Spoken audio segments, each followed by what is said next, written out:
Discussing how to make pot appendages out of templates. So I squeezed some slabs through this template.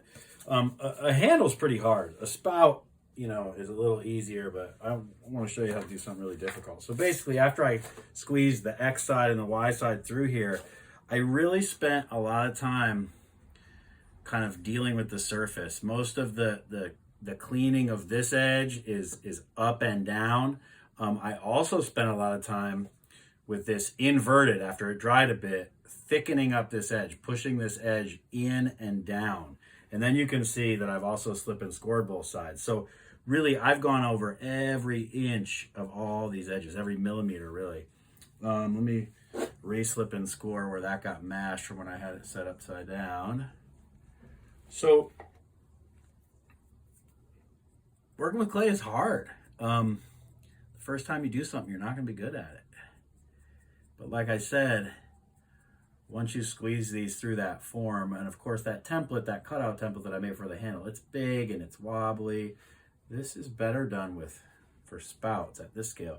Although you can cut like a thin, like 1/4 inch or 1/8 inch sheet of plywood, right? That would be more rigid and you could elevate that on something, so you could squeeze these halves through there really quite nicely without the flimsiness of the cardboard.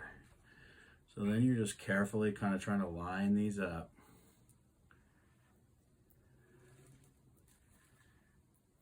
And this will take a lot of work as well, but sometimes it's fun once it just kind of gets partway sealed. Now it's going to be big, but I did this, for demo purposes, but see, it becomes this really big, cool, crazy looking grip for this thing, right? This pot's really decorative, not so functional, but I've got a lot of work to do on this yet.